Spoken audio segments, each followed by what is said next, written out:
हम अपनी जान के दुश्मन को अपनी जान कहते हैं। हम अपनी जान के दुश्मन को अपनी जान कहते हैं। मोहब्बत की इसी मिट्टी को हिंदुस्तान कहते हैं, हिंदुस्तान कहते हैं।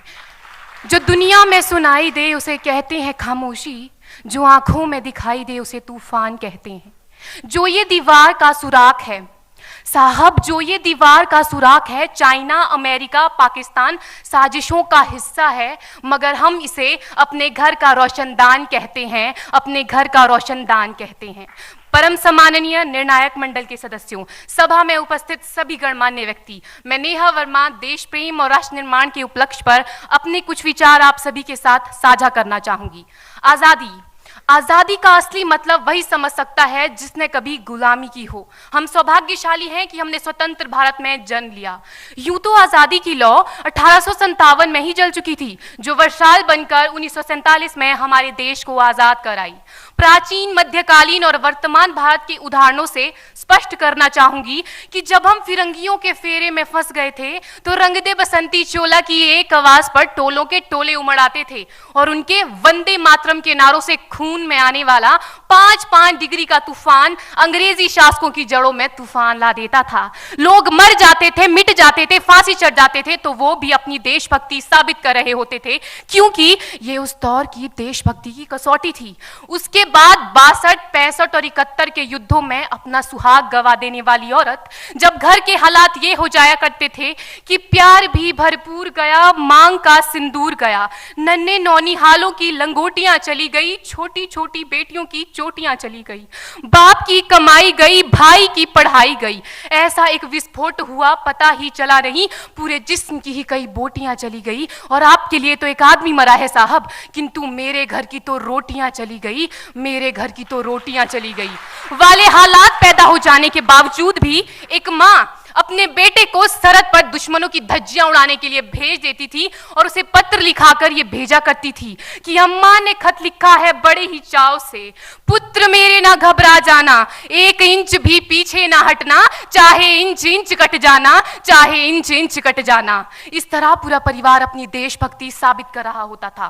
तब देश बलिदान मांगता था, तब देश लड़ जाने को कहता था, तब देश मर जाने को, मिट जाने को, फांसी चढ़ जाने को कहता था, किंतु आज देश लड़ जाने को नहीं कहता, आज देश मर जाने को, मिट जाने को, फांसी चढ़ जाने को नहीं कहता, बल्कि मेरे विचारों में यदि कोई व्यक्ति अपना काम पूरी ईमानदारी, पूरी मेहनत और पूरी लगन से करे ना, तो वही सबसे बड़ा देशभक्त है।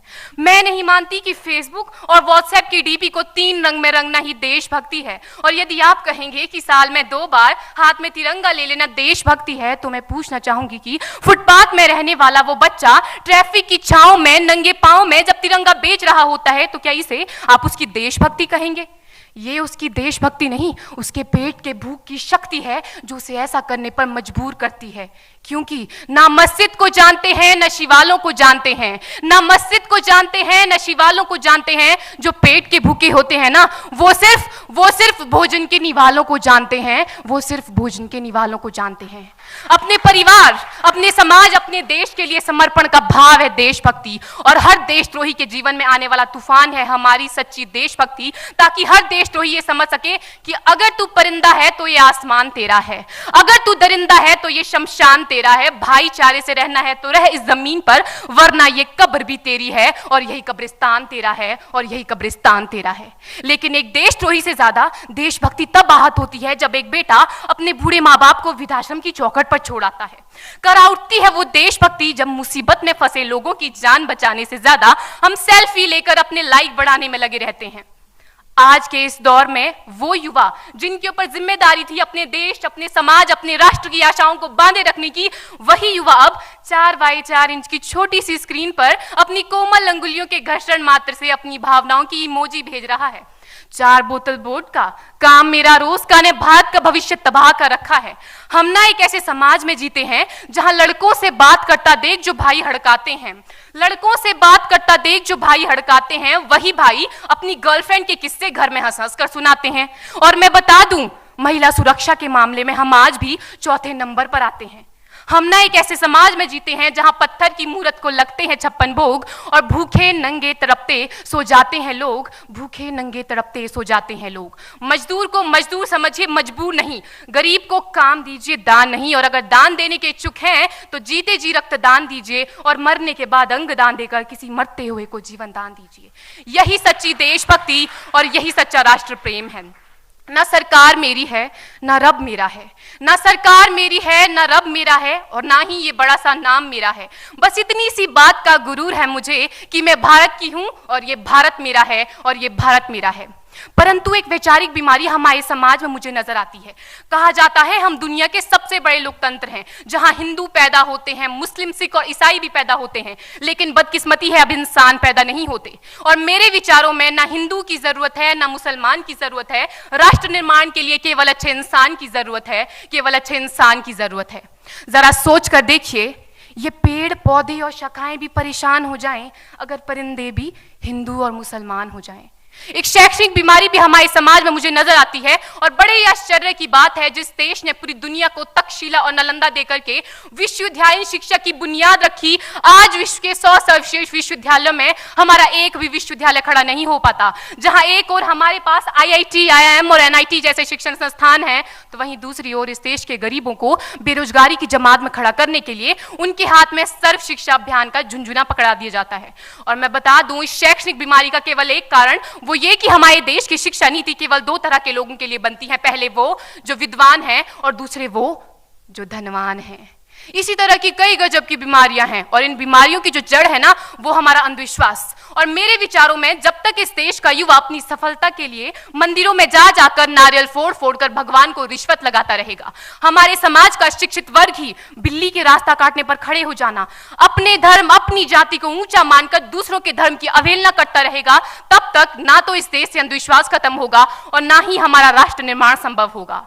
हमारी संस्कृति, हमारी सभ्यता को दुनिया ने शीश नवाया है, तो क्यों आस्था के नाम पर हमने अंधविश्वास फैलाया है? मेरे विचारों में हमारा राष्ट्र निर्माण तब संभव होगा जब इस देश में महिलाओं की पूजा नहीं, उनकी इज्जत की जाएगी। राष्ट्र निर्माण तब संभव होगा जब हम जातिगत आरक्षण नहीं बल्कि सामाजिक सशक्तिकरण पर बात करेंगे। राष्ट्र निर्माण तब संभव होगा जब स्वच्छता अभियान में केवल सरकार नहीं बल्कि सड़क पर चलने वाला हर एक नागरिक हाथ बंटाएगा, स्वच्छ भारत स्वस्थ भारत को दिल से अपनाएगा। असल मायने में हमारा राष्ट्र निर्माण तब संभव होगा जब एक गरीब बच्चा मध्याह्न भोजन के नहीं बल्कि ज्ञान अर्जन के लिए सरकारी स्कूल की चौखट पर कदम रखेगा। और हमारा राष्ट्र निर्माण तब तक संभव नहीं होगा जब तक एक नागरिक नैतिक रूप से सटीन, चारित्रिक रूप से भ्रष्ट, मानसिक रूप से दिवालिया, धार्मिक रूप से अंधा, राजनीतिक रूप से गंदा, स्वैच्छिक मान मूल्यों के आंकड़ों में जिन्न शिन्न पैपंदमयी अखंड भारत को खंड खंड करता रहेगा, तब तक हमारा राष्ट्र निर्माण संभव नहीं होगा। बड़ी बड़ी बातें नहीं, छोटी छोटी कोशिशें करनी होगी, क्योंकि ठोकर हमें पहाड़ से नहीं पत्थरों से लगा करती है। I being an Indian, I being a student, I being a symbol daughter of this motherland feel proud to be an Indian। और मैं सैल्यूट करना चाहूंगी सरहद पर दिन रात हमारी रक्षा के लिए खड़े हर उस जवान को, इस देश की पुलिस, प्रशासन और किसान को, और इस देश के हर उस व्यक्ति को जो अपना काम पूरी ईमानदारी, पूरी मेहनत और पूरी लगन से करते हैं, जिनके बिना राष्ट्र निर्माण की कल्पना करना भी असंभव सा लगता है। और आज इस मंच पर पूरी जिम्मेदारी के साथ मैं भारत की बेटी ये कहती हूं कि हमारा राष्ट्र निर्माण तब संभव होगा जब हम सभी, मैं, आप, हम सब मिलकर प्रयास करेंगे, क्योंकि हमारे देश की जिम्मेदारी नहीं है हमें आगे ले जाने की, हमारी जिम्मेदारी है अपने देश को आगे ले जाने की, अपने राष्ट्र को आगे ले जाने की, अपने वतन को आगे ले जाने की। तो अंत में मैं बस यही कहना चाहूंगी, मेरा हिंदुस्तान महान था, महान है, महान रहेगा। मेरा हिंदुस्तान महान था, महान है, महान रहेगा। होगा हौसला सबके दिलों में बुलंद तो एक दिन पाकिस्तान भी जय हिंद कहेगा। पाकिस्तान ही क्यों, सारा जहान जय हिंद कहेगा, क्योंकि सारे जहां से अच्छा हिंदुस्तान हमारा, सारे जहां से अच्छा हिंदुस्तान हमारा, हम बुलबुलें हैं इसकी, ये गुलिस्तान हमारा, ये गुलिस्तान हमारा। जय हिंद, वंदे मातरम।